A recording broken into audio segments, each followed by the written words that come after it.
from the heart of rural France. This is the Keto Woman podcast, brought to you by me.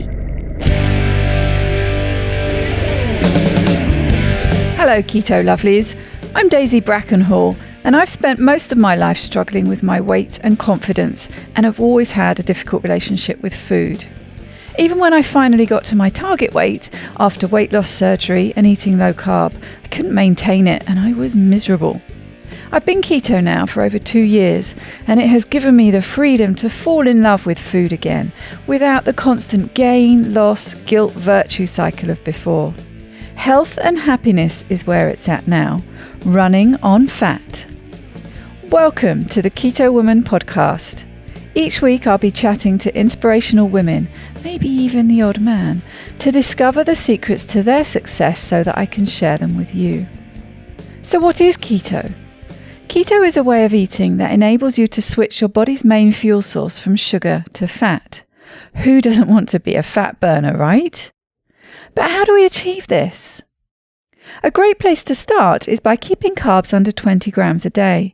So things like leafy greens and above ground vegetables, plus some nuts and seeds and the incidental carbs you find in things like full fat dairy. Choose delicious fatty proteins and be free and easy with oily dressings on salad and butter on your veggies. Once you're in the swing of things, you can tweak it to suit you. Make your own personalized keto. You'll hear all sorts of ways to keto from my guests. There is no one way to do keto, no one size fits all. I hope to show you just how flexible and fabulous this way of eating can be. I'm not a doctor, and most of my guests won't be either, so we really can't give you medical advice. It's always best to consult your own doctor when making big changes to your diet and lifestyle, because they know you and your medical history, and so have access to the bigger picture. Wouldn't it be helpful to have one place where you could find all the links? Want to sign up to my new Patreon exclusive Facebook group, Daisy's Lovelies? No problem. How about subscribing to my YouTube channel? Please help me notch up my first 1,000 subscribers by going to links.ketowomanpodcast.com and following the YouTube link. Not following me on Instagram yet? Hit the Instagram button. You get the idea. All the buttons, all the links you need are at links.ketowomanpodcast.com. Welcome to episode number 179, where I am joined by Karen Ogilvie to chat about her recent 100 days of alternate day fasting challenge. Karen Ogilvie, RHN, began her keto journey in 2016 after being diagnosed with atrial fibrillation and prediabetes. Through alternate day fasting and carbohydrate restriction, she has improved her A1C from 6.2 to 5.0 and lost 110 pounds, which significantly reduces her risk of stroke. Her passion for helping others achieve health and wellness led her to become an admin of Keto Science Alliance on Facebook. Karen is a nutrition professional as a registered holistic nutritionist, graduating from the Canadian School of Natural Nutrition in 2018. She can be contacted at holyholisticketo.com for consultations on a holistic approach to the low-carb lifestyle. It's always good fun to catch up with Karen, and we had a giggle recording. Heads up though, she drops an F-bomb towards the end of the episode. I hope you enjoy our catch-up and fasting chat, and the budgie makes an appearance too.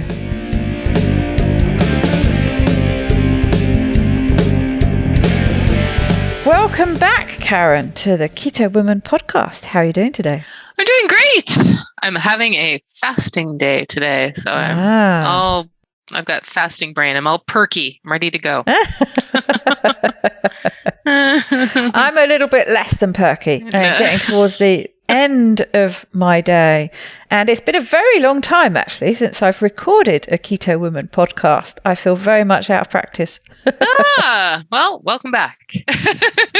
I got a big batch done before the whole moving started, but I was trying to figure it out this morning. I was thinking, when did I actually last record for Keto Women, and I think it was sometime last year. So oh wow, quite a long time ago. I got a really good batch of a lot, and they were all double episodes. So I had all these episodes ready to edit that lasted me for quite a long time. And then all of a sudden I run out, and it's like, oh, and somebody suggested in my Facebook group, somebody suggested that we get you back on the podcast to talk about your epic alternate day fasting that you've been doing. So my adventures in alternate day fasting. Yes, I think it was Michelle. So I took the suggestion, yes, and thought, hi, Michelle. That's a very good idea. Let's just have a bit of a catch up. The other thing I was trying to remember was when we last got together. I think we got together and we recorded together. Yes, at Keto Fest. It was the first time I managed to get you to record. Yes, at Keto Fest, which is not a million miles off, 2 years ago. It was, yeah. It was 2 years ago when we recorded that in front of a live audience. It was. It was good fun though, wasn't it? Oh yeah, it was great. Yeah, it was good taking all the questions, and a little different than what I'm used to with recording a podcast, but it was an experience anyway. Absolutely. It's always a bit terrifying to do it live, and then B, to do it in front of an audience. Always terrifies me. But it was good fun. Once you get into it and you kind of forget the whole live audience thing, it's a bit more fun, isn't it? Yes. Yeah, no, I did enjoy fielding questions. That's what I often do, is answer people's questions about nutrition. So it kind of put me sort of at ease. It's more my comfort zone. Yeah. And always good fun. I miss Keto Fest. I miss getting together with everyone, with people like you, and having a good laugh. And it's good fun. I miss it. Maybe next year. Yeah, I think everybody's memories start to come back on their social media. And last week was the memories from Low Carb Denver last year. And that was sort of the last conference before everything closed down. So yes, everything started really sort of closing down halfway through the conference. It did. And I remember I was leaving on the Tuesday after the conference, and there was a doctor who's out west, and he was telling me he left on the Sunday, and he said, if you can fly out now, if you can change your flight, do it. And I'm like, oh no, it'll be okay. And it was. I got home fine. My flight was not canceled, but it was eerie being in the Denver airport, which is usually quite busy because it's like a ghost town. Wow. But made it home, quarantined for 2 weeks. I just watched a lot of Netflix. And but that was the last big thing. So I'm looking forward to next year. I think it's going to be dicey as to whether anything is happening this year. I'm not counting on any out of province traveling this summer, but next summer everything will be back to normalish. Yes, it'll be interesting seeing how things develop. There's certainly talk here in the UK about everything, all the restrictions being lifted by the time we properly get into summer. Yes. And they're really racing ahead with the vaccination. So who knows? It might be possible, but I've certainly had it in my head that I've really got to wait until summer before I can, get to see family again. It's been very frustrating because I've made that massive big step with crossing the channel and being that much closer to everybody, but still can't get to meet up. But not quite yet. Soon. Yeah. It will be soon. Yeah. In Canada, we are very reserved people. So even if things are looking like they might be opening up in the summer, we'll be like, well, maybe, probably next year. And then they'll make the announcement like a couple weeks before, we're expanding social gatherings and that sort of thing. Just, I don't know. I guess we're a little bit more negative. We want the worst case scenario. That's what we want to hear. What's the worst case scenario? And then everything after that will be a pleasant surprise. Well, in some ways, it's a good way to do about it. I mean, the mistakes that have been made here really are making all these promises like this is going to happen. You're going to be able to do this at Christmas. Everything's going to be okay for Easter, whatever it is. And then they start getting a bit more data in, and actually, we're going to take back what we said a couple of weeks ago, and I'm terribly sorry, but you can't do any of that. So it's a kind of better really to do it the other way around and then give somebody good news, isn't it? I guess so. I don't see how that would work with our politicians. People would be out with pitchforks if they said that, we could have Easter and then announce, the week before that we couldn't.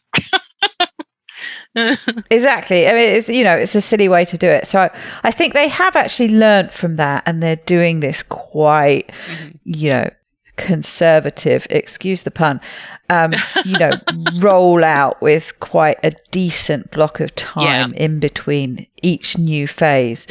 So we'll see. But it sounds, I'm loath to be supportive of the Tories, but it sounds like reasonably sensible that it could work.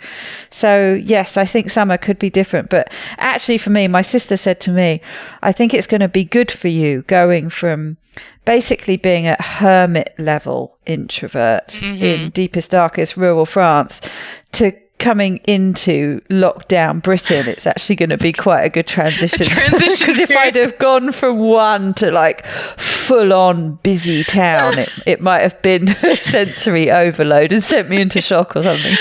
Release the troll from her darkened cave into the middle of London.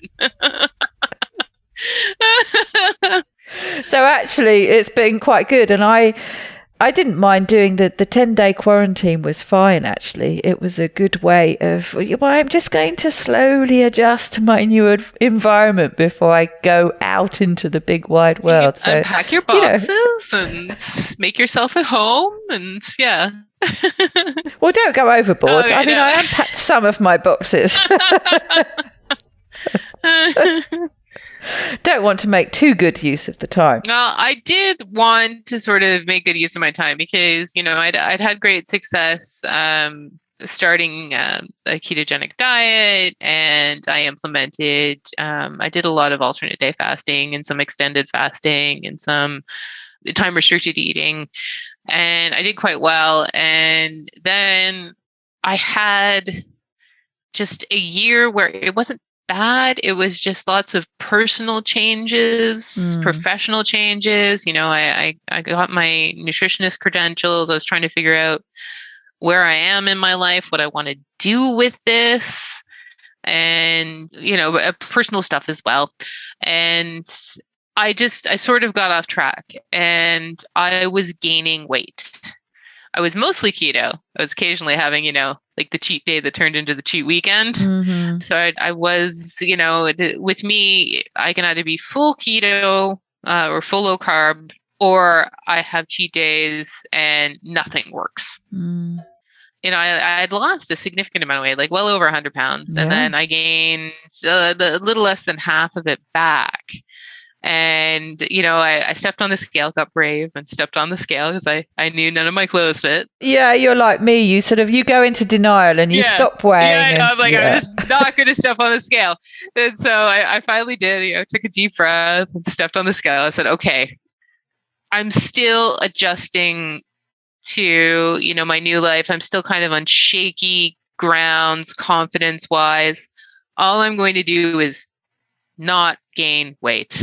That was a promise to myself. I'm not going to do anything that will make me gain weight. I'm not going to worry about any sort of fasting or any kind of new workout routine or anything that I normally would do to lose weight.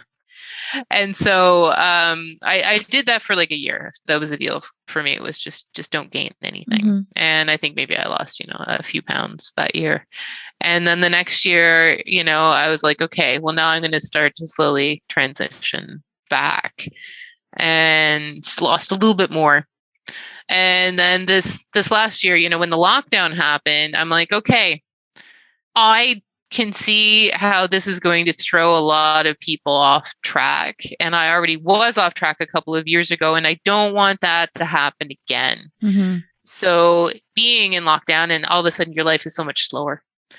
And I got to really do a lot of self-examination as to what I'd done in the past, what really worked for me and what really didn't, and how I got off track in the first place. And so that brought me back to doing a lot of alternate day fasting. So that's sort of my jam. That's just sort of the natural rhythm that I get into. When I was first starting to learn how to fast, I read Jason Fung's book and learned quite a bit. I tried different types of fasting. I tried just the time restricted eating where I would only eat lunch and dinner or just dinner.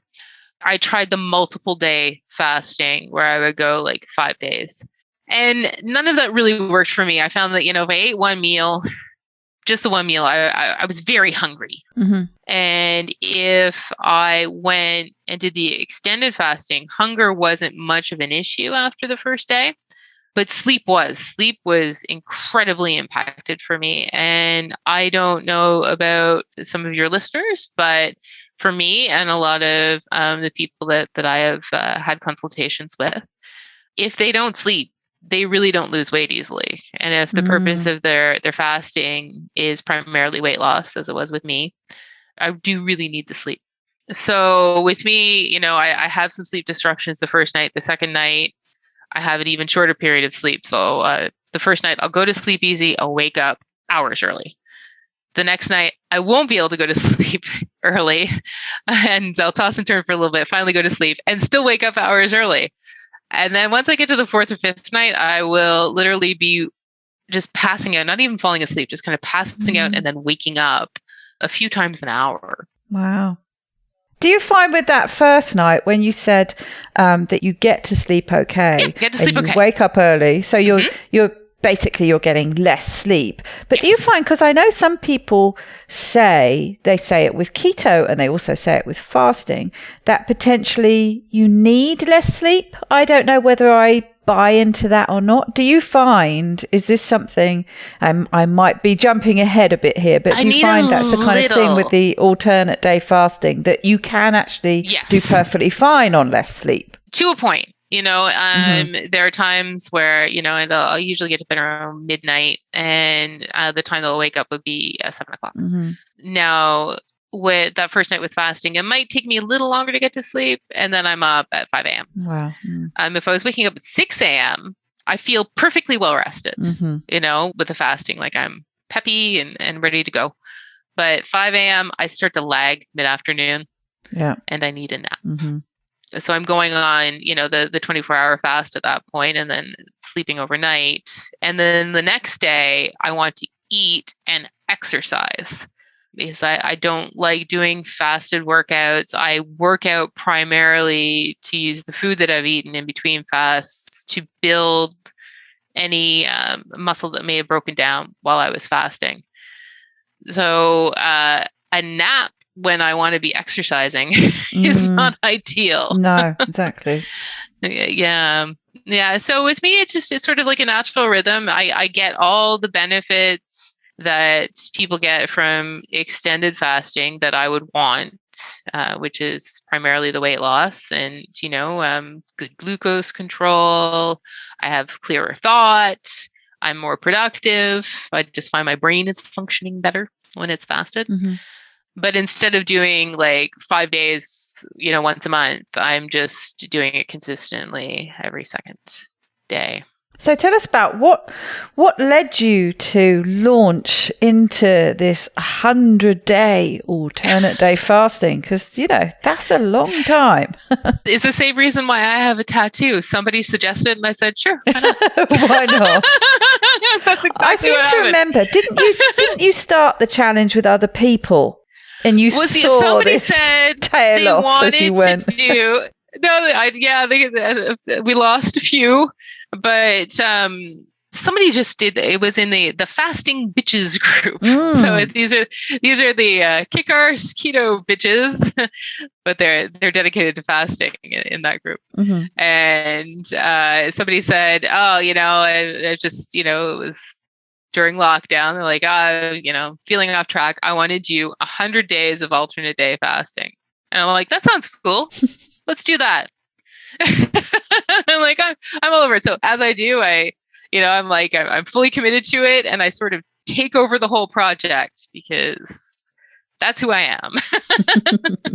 I walk into a room and I'm going to own it.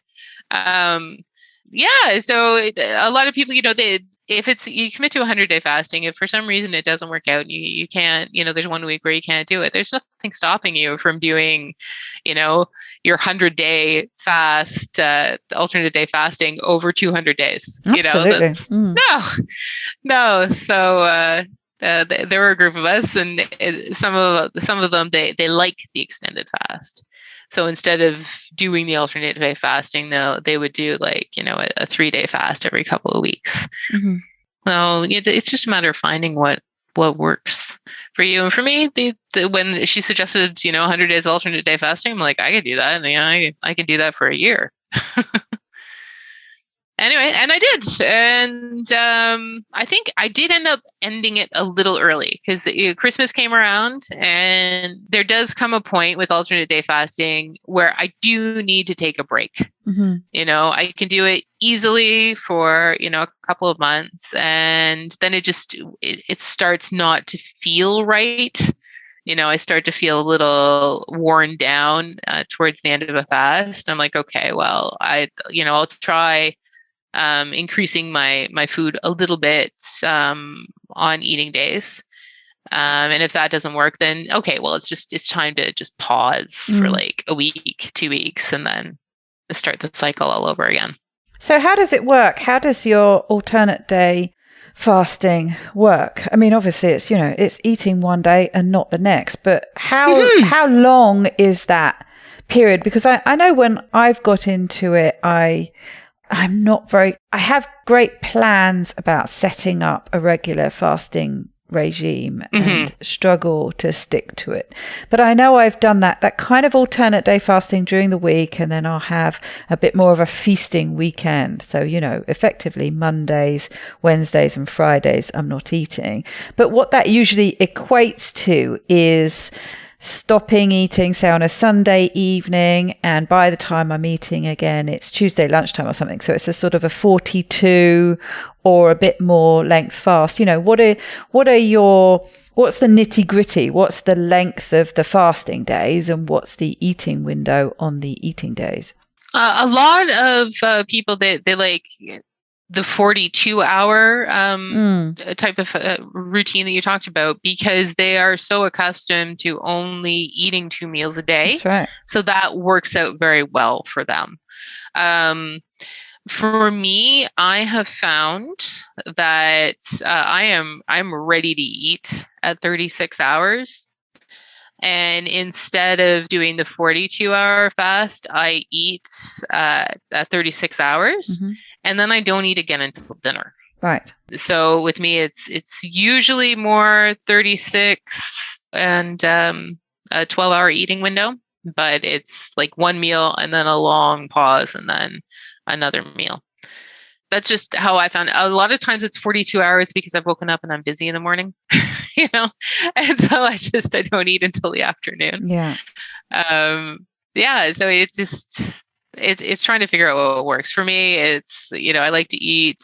I need time to digest that first meal because for me, I can eat a full meal. I've got to wake up the digestive system. The blood flow's got to go back to digesting my food.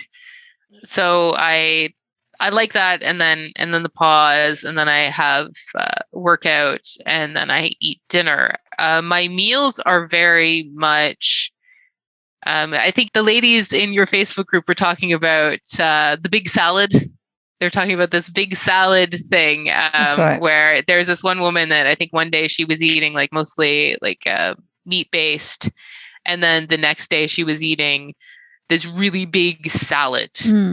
as she was kind of splitting it up. I don't really do that. I do eat, if you've followed Primal Blueprint at all at Mark Sissons, he talks about his big ass salad.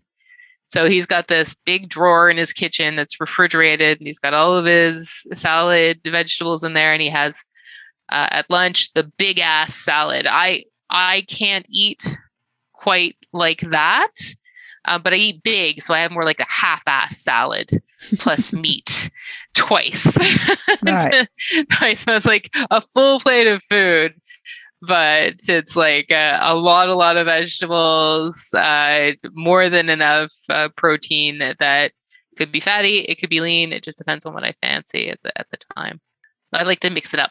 Yeah, and you put as much thought into those, it's called alternate day fasting. The emphasis is on the fasting. I call it more alternate day eating. Yeah, because the eating days are kind of what is often what people struggle with a bit more. And there's a lot of importance in what you're eating on your eating days. It's more than just about the fasting, isn't it? Yeah. Yeah, no, I'm a nutritionist, so I'm more concerned about what I'm doing in between fasts. And with the pattern of alternate day fasting, it's almost like in my head, what I'm eating that day is more important that I get good quality in because I've just fasted. And then I'm going to fast again. So those 2 meals or 2 meals plus a snack, if I feel like it, they better count, so I like to mix it up and have red meats, chicken, fatty fish, shrimp. It just depends, but there's a big quantity and then just a big quantity of usually leafy green vegetables, or I will eat a whole avocado. And not the little ones, the big Costco sized ones. What impact do you find it has on your appetite? It depends who you're speaking to with fasting. Some people, it increases they have a voracious appetite on eating days. And other people, I tend to fall more into this camp. That's why the pattern that worked quite well for me was to maybe have the alternate day fasting during the week, but then have that sort of extra feast day on the Sunday to actually get enough food in, because I tend to lose appetite when I'm fasting regularly. Which camp do you fall into? I find that my appetite is controlled, that I'm not seeking to eat in between meals. But when I am eating, I do have the capacity to get a big volume of food in. Like I said, my meals in between fasts, they can range anywhere from 600 calories worth of food to 1,000. And they're usually somewhere in between there. It just depends. This is why I do like 1 meal a day if you're just going to do time restricted eating. If you're not able to do an overnight fast, I do like it for some people. But because there is an appetite suppressing effect to not eating the whole day, that you might eat a little bit smaller, you're not able to just get everything in all at once, to maybe not do the 1 meal a day after day after day after day. Usually when I see the 1 meal a day being effective, it's for more the lean gains guys. So these are, men that can eat a lot in one sitting and can work out, with much more intensity than I ever could. When I see the 1 meal a day falling apart is usually with the women, because they are consistently under eating. There's only so much that they're able to get in that 1 meal. And then it becomes more mimicking like a caloric restriction diet. So they're finding they're getting metabolism downregulation. They're having problems with their menstrual cycles. They're having, just sallow skin and fatigue and brain fog. So you want to avoid all of that. It's it's just basically trying to find what you can do, what works for you. And if you can eat a really big meal, then maybe you don't need the overnight fasting. For me, I could eat just enough. Like there's a point, and then I have to stop. But for appetite control, I find that if I do the Monday, Wednesday, Friday, and then be able to eat the Saturday and Sunday. I find on the Sunday, I'm eating too much. Mm-hmm. And I'm not sure whether it's because I just ate, my normal 2 meals the day before, or if I ate the normal 2 days before and then Sunday comes and I start to think, oh, well, I'm going to be fasting again for the rest of the week. I better enjoy my food now. Yeah. So I haven't quite figured out why I do that, but that definitely is a problem on the Sunday. So.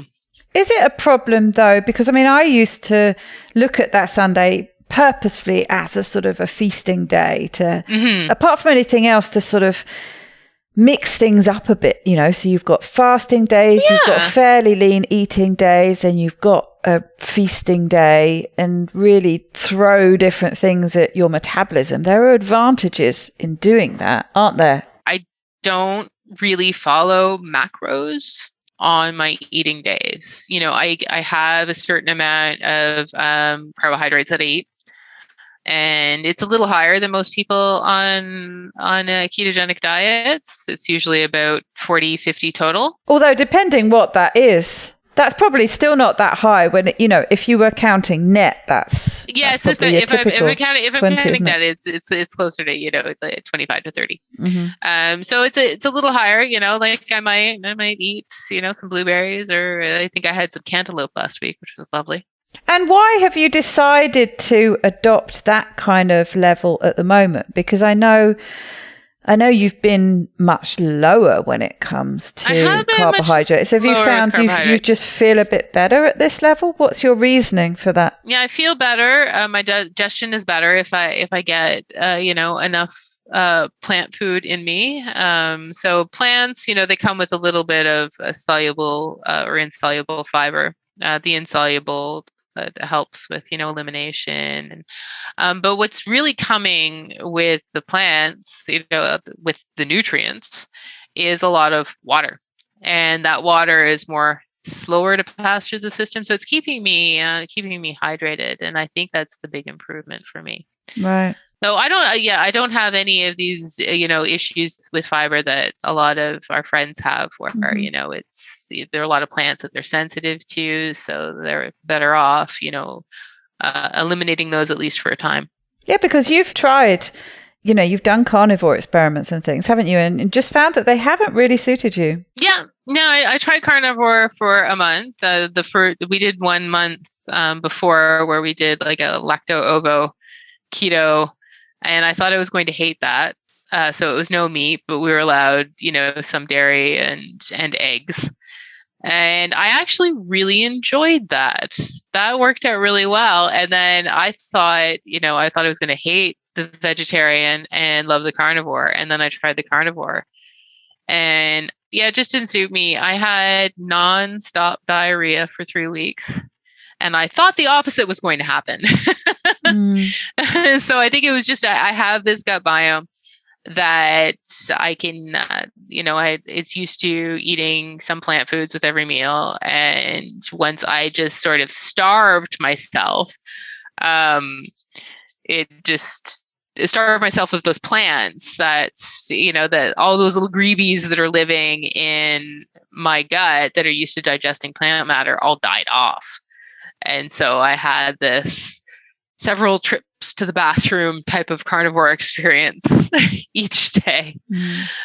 So I'm like, at the end of it, I was kind of bored with the food. I wasn't enjoying my food, and I really like to enjoy my food, which is another thing that happens with alternate day fasting. I really enjoy my food when I have it.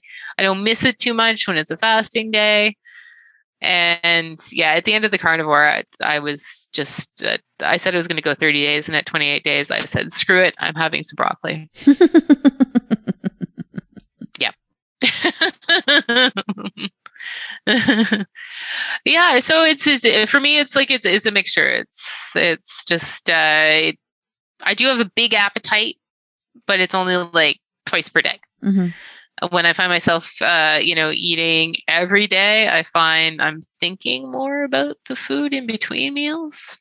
It's very interesting, isn't it? Just working out. You mentioned at the beginning about this period of self-reflection and figuring out the things that work, the things that don't work. And I find it endlessly fascinating how very different that formula is for everybody. Yeah, well, before, there was a point when I was doing alternate day fasting regularly, and I was under eating in between. I had it in my head that I absolutely had to lose 2 to 3 pounds a week. I had to.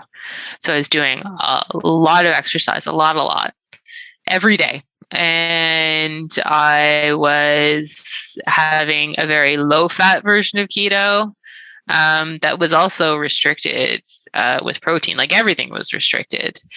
There were consequences to that. There were consequences to lean body mass loss. I lost, I think, about 8 pounds of lean body mass. There was problems with my mood. I had a lot of depression. I had, self-destructive thoughts that would just kind of randomly come out of nowhere. Wow. And, I had other signs of metabolic downregulation, like I wasn't growing body hair. And it just, I'm looking at what I'm doing going, this is ridiculous. This is not how I want to live my life. I feel miserable. And for what? So I could lose 2 pounds a week instead of 1. Yeah. This is better for me. So now I have to make sure it's like, when you eat to fuel a workout, you're eating with a purpose. You're making sure you're getting, enough so that you don't bonk during your workout. You're feeling good afterwards. With the alternate day fasting, you eat to fuel the fasts and to make sure that you're not going to have these consequences. So what is your goal now with you? You kind of just do the alternate day fasting until you get to that point where your body starts saying, okay, I've had enough of this now. I'm going to have a bit of a rest and just eat every day until I feel like starting the alternate day fasting again. Is that the kind of rhythm you've got into now? So I just sort of get into that. Like I took 6 weeks off in between. I think 6 weeks is a little too long for me. I think, like 2 to 4 is usually more my sweet spot. And, when all of a sudden when my body will I'll just be sort of sick of food, I'll be like, do I really have to make 2 meals every day? This is so much easier because like if I'm fasting every day, I'm making like two big meals and there's lots of leftovers for my husband to reheat the next day. But if I'm eating every day, he's just going to want something different every day.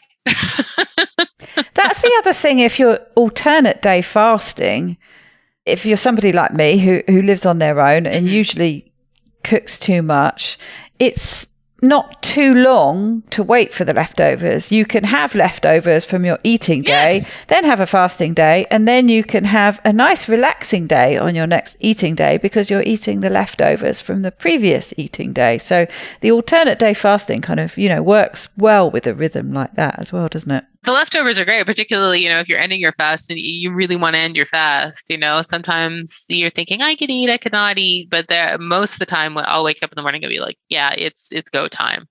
So it's great having the leftovers there that I can just heat and serve. So I'm not fumbling around in the kitchen trying to get something together because I need to eat now.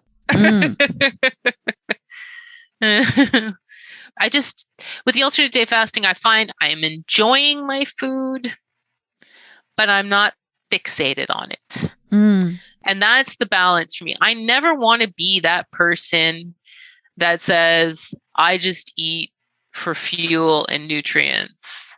I don't even think about the food anymore. To me, that sounds miserable. That's like saying sex is only for procreation. Like, that's not how I want to live my life.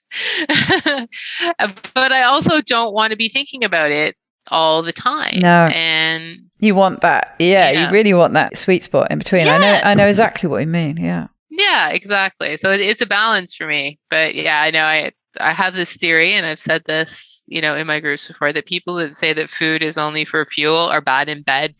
That's my theory. It really does make you appreciate and taste your food more when you fast. It's something I've noticed. It's true. For sure. Yeah. Yeah, it's true. Like I don't feel like, I'm ravenous or anything, but it's just like, oh, it's my happy time. I'm going to have my happy little meal. And then when it's done, I don't feel like I need more. I don't feel like I overate, I just am at like a level place where it's not emotional. It's like, oh, that was nice. I should do that again at dinner.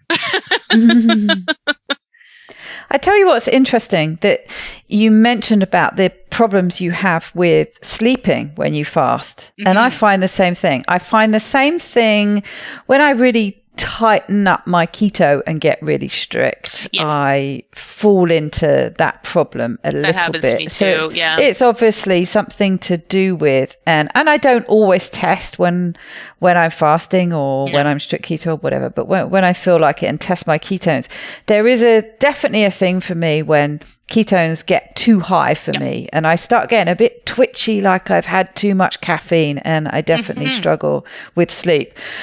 But I made use of this when I moved house. Knowing that sleep was a problem with fasting, I made the decision ahead of time that moving day, best laid plans and all that, my move turned out to be pure hell.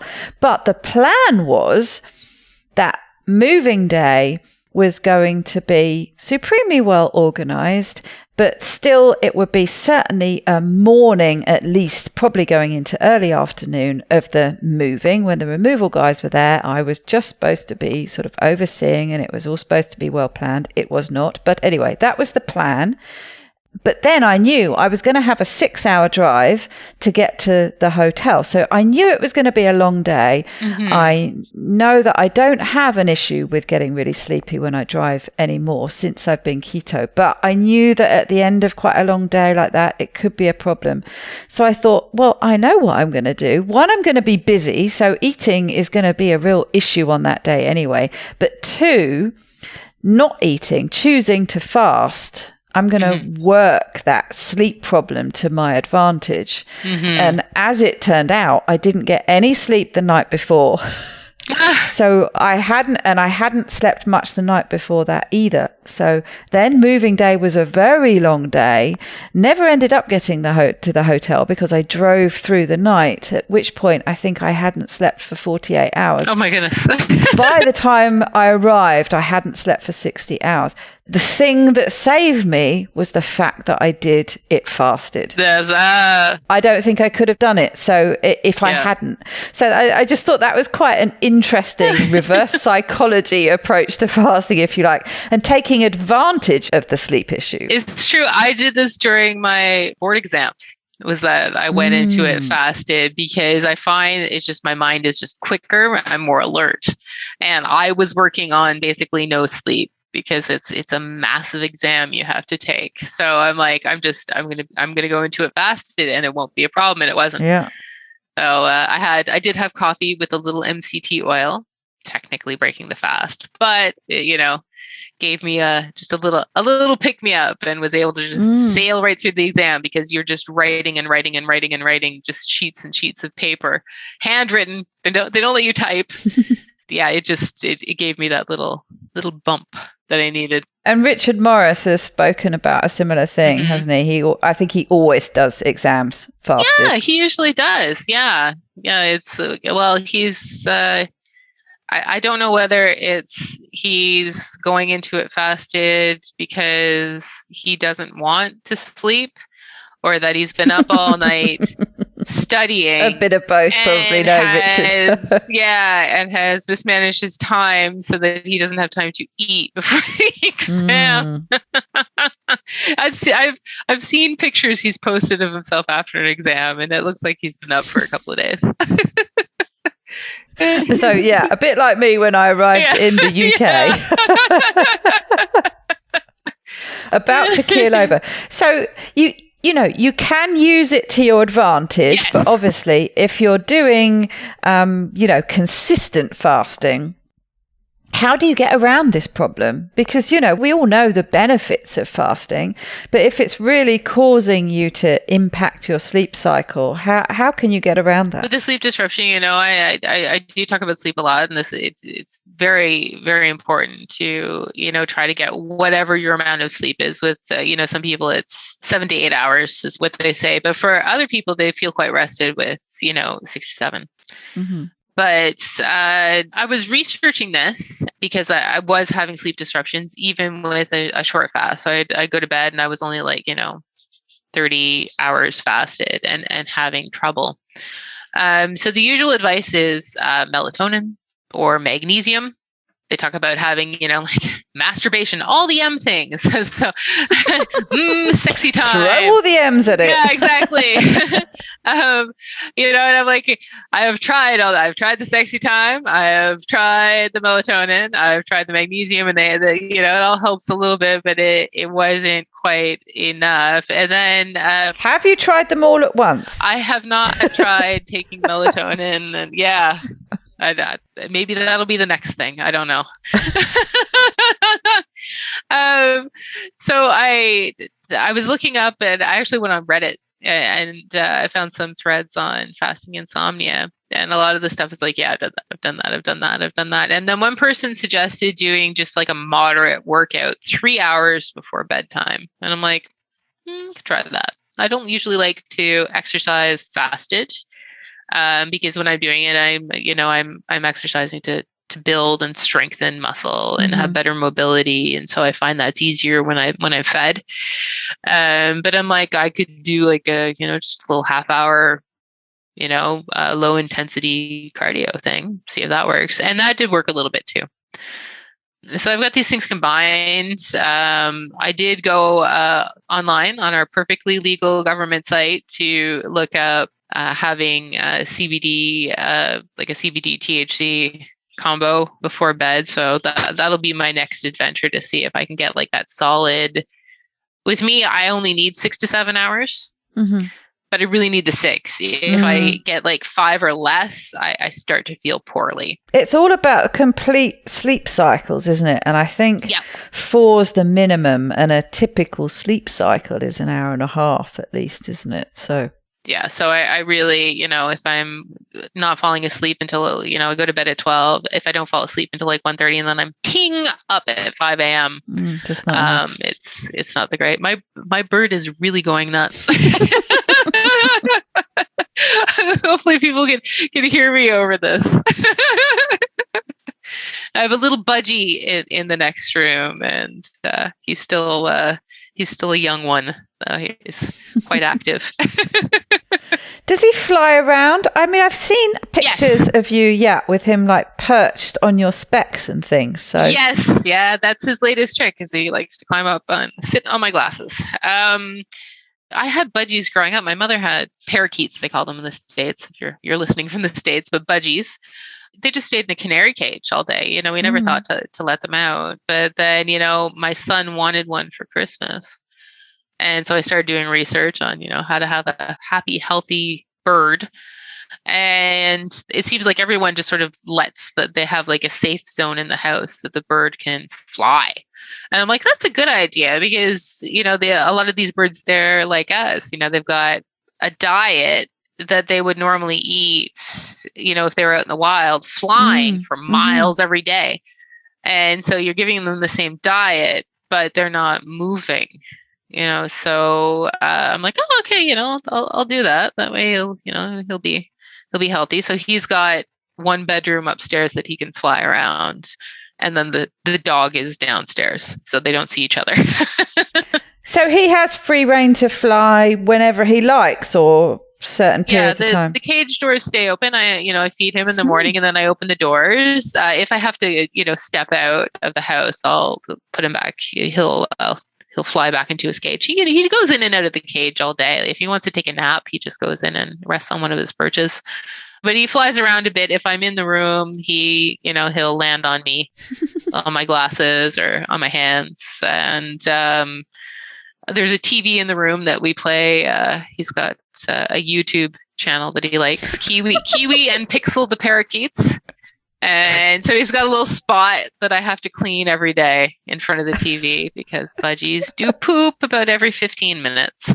Well, I was just wondering about that. Does he have specific places, I suppose, where he settles down and watches his YouTube videos? That's the spot. He will poop in front of the TV. He poops, when he's on the cage. They have to clean the cage, and he poops on me. No, that's usually not when he's on my glasses, thank goodness. But if he's on my hands, that's where he likes to go. I keep like a towel like on the duvet because I'm sitting on the bed, so I keep a towel that takes care of the mess. How funny. It sounds like he has a word of a time then. Yeah. They're okay on their own, are they? I know a lot of animals like to have a friend, but I really am unschooled when it comes to birds. Budgies are like most birds, that they're a flock animal. So a lot of times, if you don't have any time to engage with the bird on a regular basis, it's best to have more than one. I see. Because they can get depressed, and so. With us, there's usually somebody home at some point, engaging with him, and that keeps him happy. But if I went and did an office job again, I would probably have to get another bird. But right now he seems adjusted, he's bonded with me. He tolerates my husband. He's got a thing where Mark will come into the room and he won't land on Mark, but he likes to like swoop the top of his head, just give him a little smack with his wing on the way past. Just put him in his place. Put him in his place, yeah. I don't even think it's a put him in his place. I think he's doing the, look at how super cool I am. I can fly sort of thing. Like, look at me.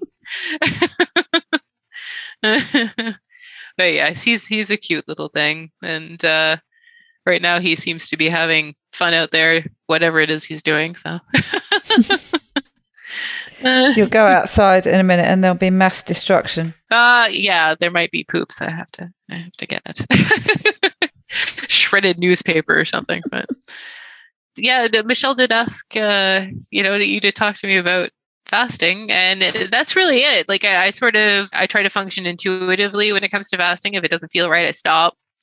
If it's like some arbitrary time, like it's been 36 hours or 42 hours and I still don't feel like eating, I won't. Just push it a bit longer. So you're very much like, you kind of have a plan.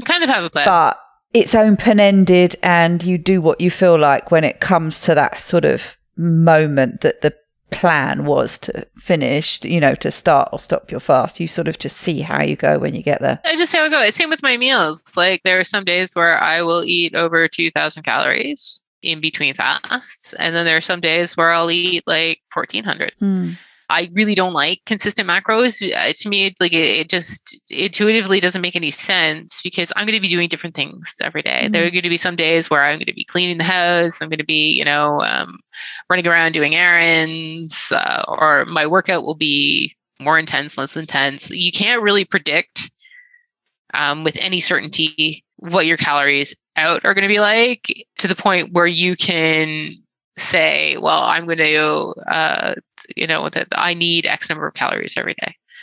You can guess there's going to be a range, but it's a range.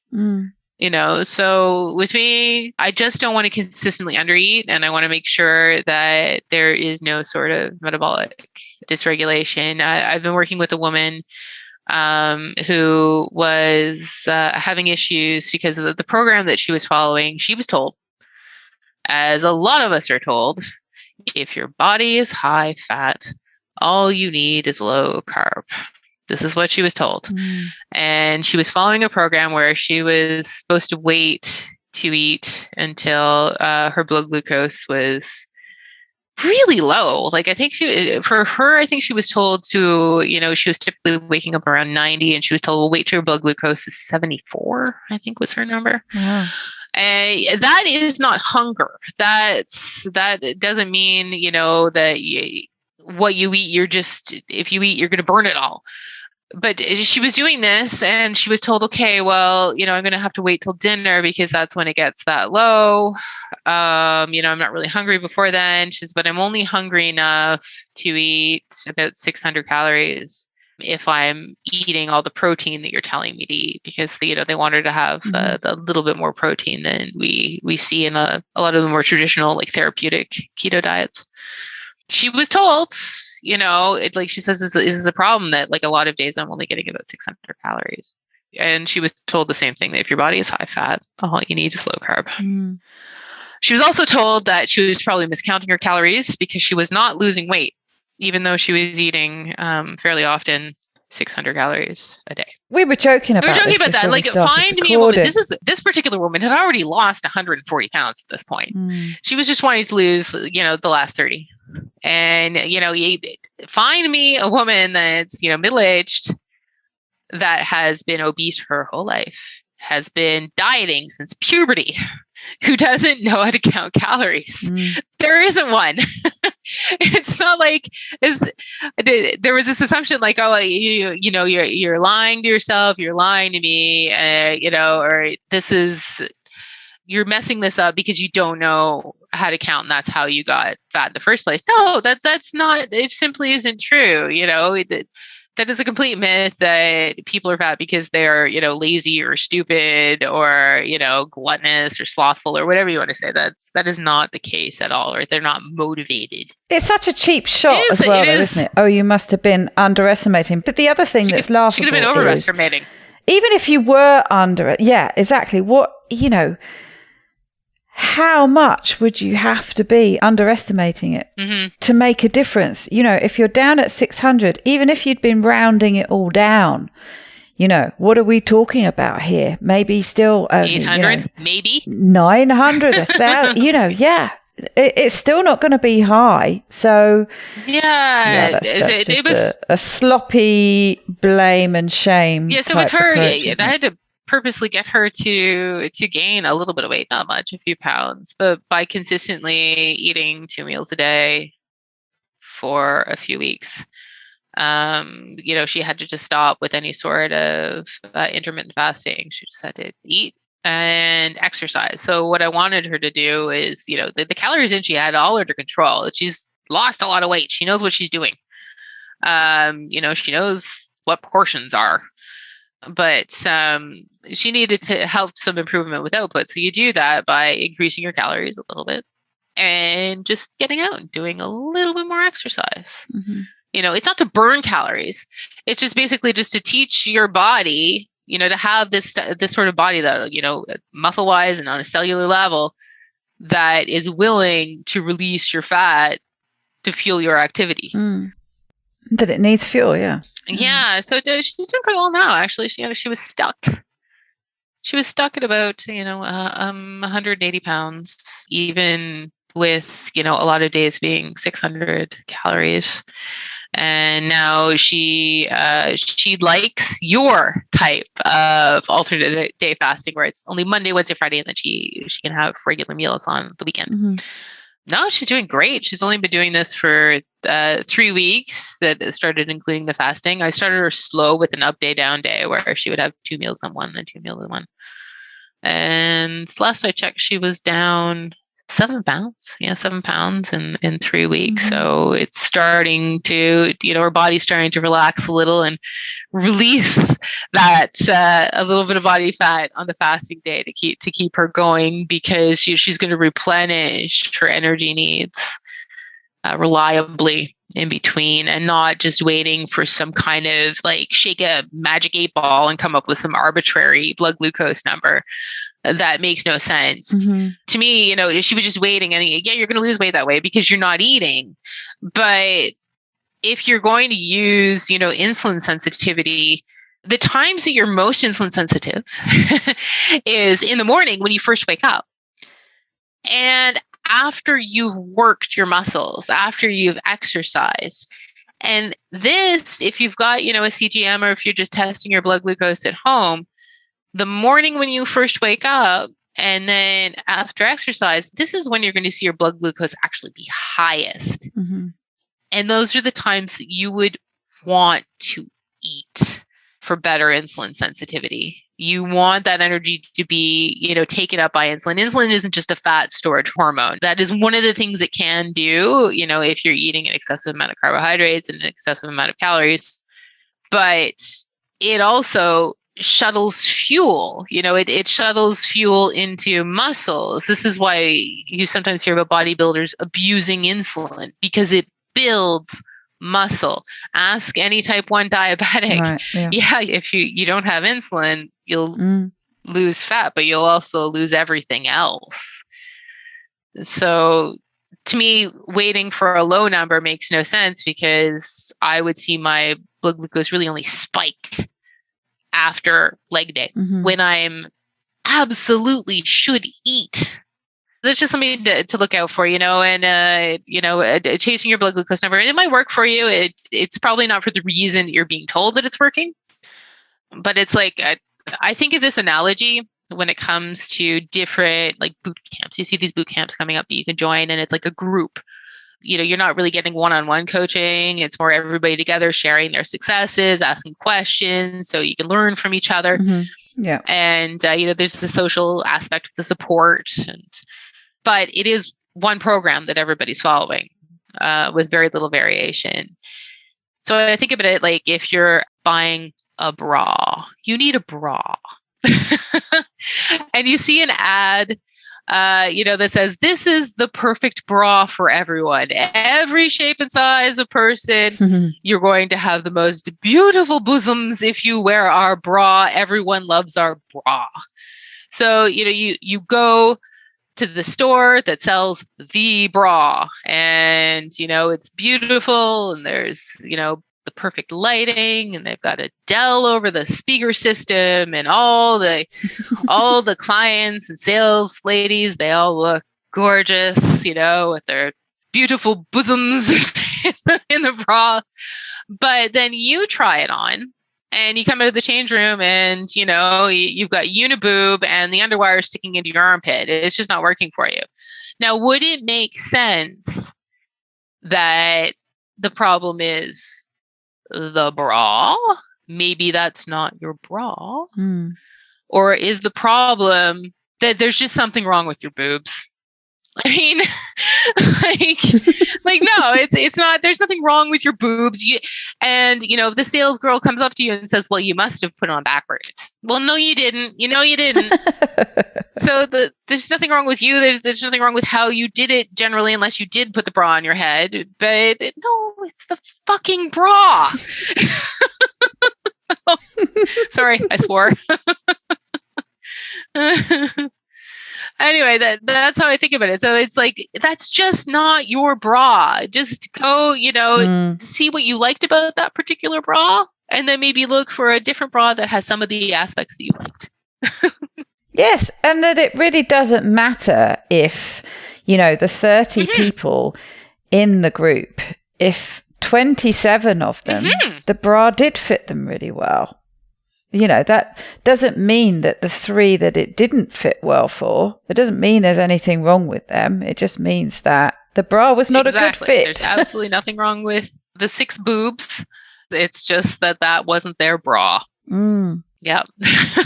But yes, it's an important warning, I think, that, okay, yes, you do need to think about overeating. Sure. But if you're getting into a regular pattern of fasting, well, for most people anyway, it's quite difficult to overeat, but it certainly is true that you have to worry about undereating. That is something that you need to keep an eye on, because it can very easily happen that your appetite tanks and you do get carried away, because we all have that in the back of our brain. We all have that. Yes. We've got enough padding on our body to carry us through, and we've still got the old, the lower calorie, the better mentality lurking there somewhere. And, it's very easy, especially if you're kind of feeling quite fueled up with ketones and fasting and feeling quite buoyant. Fasting energy. To get into that pattern. And then before you know it, it's kind of caught up with you and you're just feeling fatigued. You've stalled out. And because you're feeling a bit rubbish, it doesn't really help that your automatic response is to start blaming yourself and that you've done something wrong. So it is something to think about even when you're feeling good, and to keep an eye on, to make sure that you're eating enough. It's true. Yeah, there is a delicate balance, the undereating can be a problem in between fasts. So with you and with this other lady, the 2 days is a good break on the weekend. Just to have a normal weekend with the family, having your normal meals. But for me, where my inclination might be to overeat, I find that it's a good balance. That I'm not so crazy about the food if it's consistently every second day. It's just like I'm enjoying it, but I'm not obsessing over it. Absolutely. I just think it's a good example to share this woman's story that, your automatic response might be, oh, well, it's only eating 600 calories and she's fasting. Oh, goodness, the weight must be falling off. It wasn't. But actually, no, it wasn't. And the answer was to eat a bit more, to actually gain a little bit of weight and find the right kind of fasting program for her that will have longevity. Yes. That she can lose the weight that she wants to lose. Yeah. I've also told her, like, she's already lost 140 pounds. Like, you can have a goal in mind, to be, an ideal weight. But don't think that, everything that you've done is crap just because you're having difficulty with the last 20 pounds. Everybody does, especially if they've lost a significant amount of weight. Exactly. Your body has worked really hard to get to that point. So take the victory lap and don't tell people that there's something wrong with your boobs.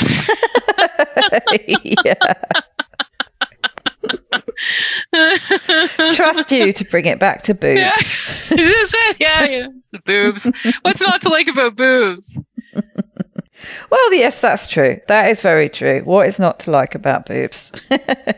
Exactly. And the other thing that I see addressed a lot is weighing yourself too often. I am a daily weigher just because I'm interested in seeing like the up, down, up, down, up, down, up, down as I do alternate day fasting. I don't have much of an emotional attachment to it. And if I start to, then I kind of need to sort of meditate a little and remember that weight loss is not linear. I tend to be the person that if I'm not focused on my nutrition, if, I've let life sidetrack me, that I'll avoid the scale. Me too. But there are the people that they do need to avoid the scale a little bit. Usually, I recommend weighing yourself once a week, just sort of, to keep track. And for women, I prefer them to weigh once a week and then take the average for the month. Just because their weight loss really isn't linear. So doing everything right, you will sometimes still see, a gain for no reason other than it's the luteal phase of your menstrual cycle. And that's when you're going to retain a bit of water. During those 14 days, you sometimes have slower motility. So there can be some, slowly digesting food weighing you down and the hormones contributing to water retention. So I like to see the average over the month. Try not to take, if you're going to weigh yourself daily or you're going to weigh yourself weekly, try not to take just an individual number, a reason to hit the panic button, because it's, as long as you're averaging out and you're getting like, a consistent, if you're in active weight loss, like a consistent pound a week, that's fine. Faster is not always better. Well, that's the other thing I think that's interesting, that if you are somebody who likes weighing every day, it's one of the interesting things that you do see is how much your weight does fluctuate every day. So that is the kind of thing that if you were to, it's important to work out this average, because that's what you see when you weigh every day, how much it goes up and down. Well, if you've consistently sort of picked the wrong day that you're weighing once a week, you could be on an up day when it comes to weight when you decide to weigh. If you'd have weighed the day before or the day after it, you see what I'm saying. Yeah, so it really does fluctuate a lot, average, doesn't it? Yeah, an average for the month. So, if you weighed yourself daily, it's still the average for the month. If you weighed yourself weekly, it's still the average for the month. Yeah. And if you can, if you're a woman of reproductive age, you might just want to pick, once a month. That's the weight that counts, and it's at the same point of your cycle. If you have a consistent cycle, it's another thing that you can do. Just because it can fluctuate. And I think averaging out over time as well, people tend to, it's a natural thing, isn't it, to focus on the weeks where you've lost a lot. Yes.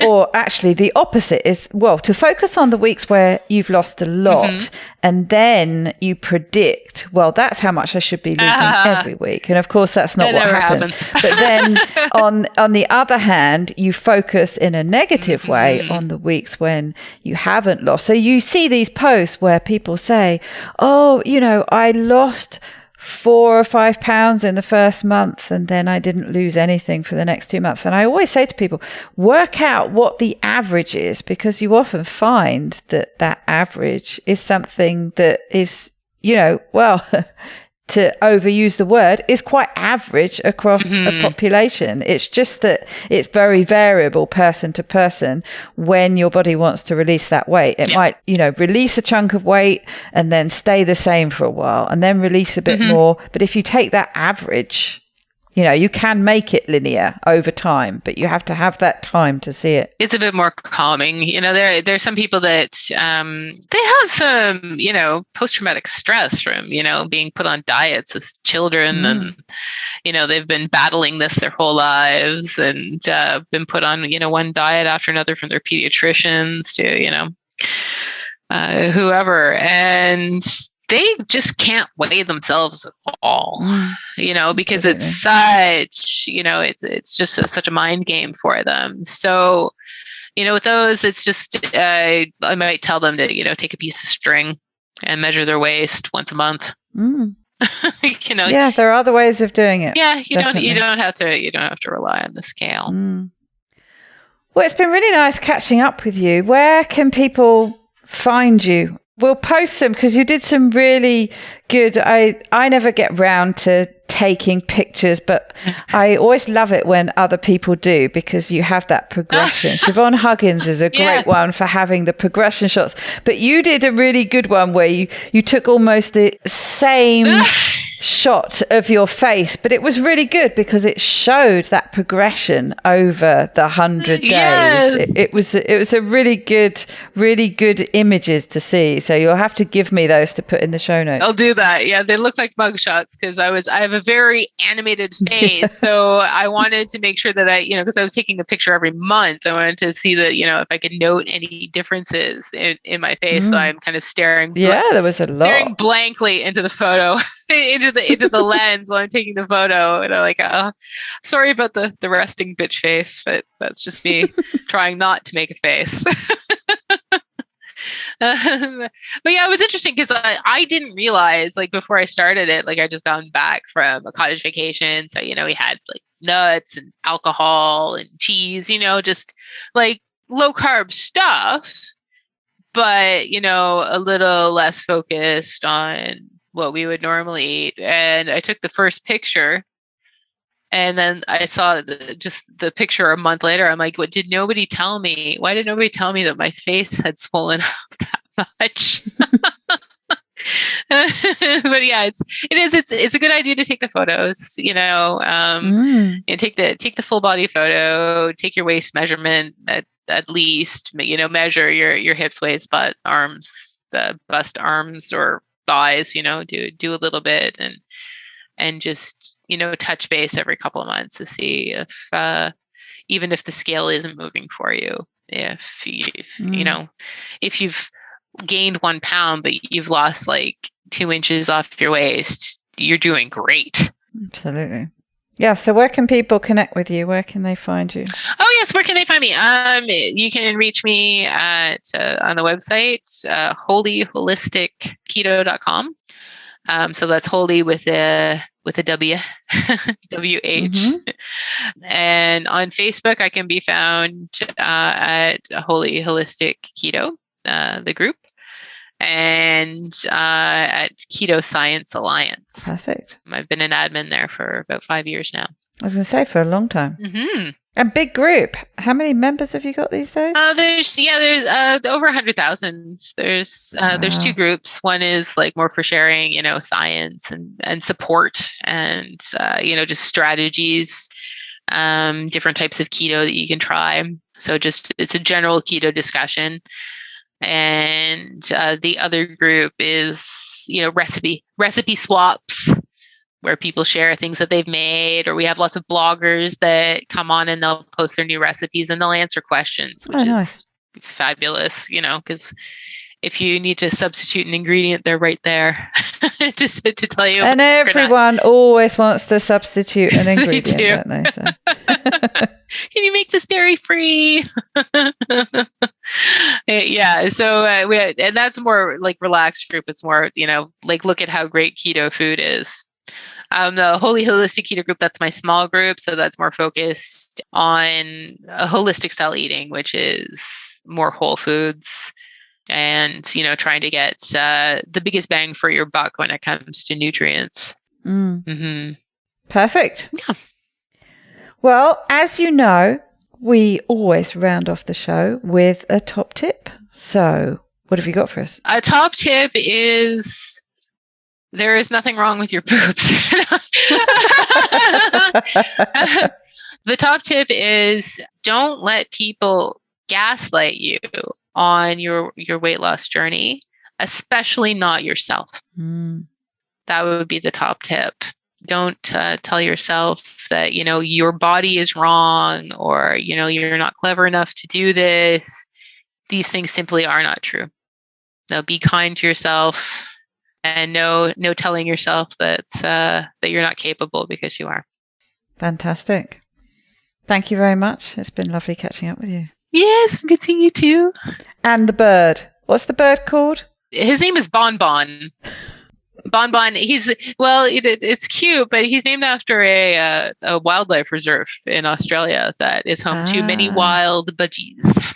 I see. Yes. Very apt then. And he looks like a little bonbon.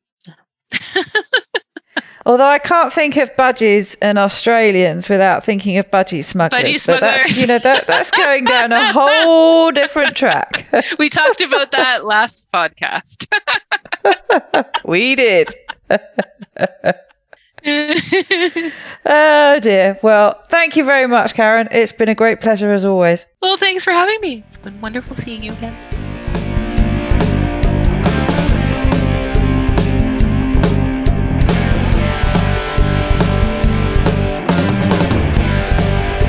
To get the resources and links from this show, please go to ketowomanpodcast.com/episodes.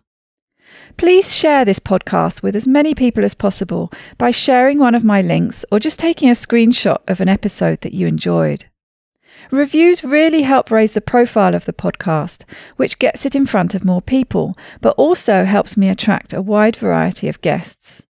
So please take a minute to leave a review on whichever podcast app or platform you like to listen on.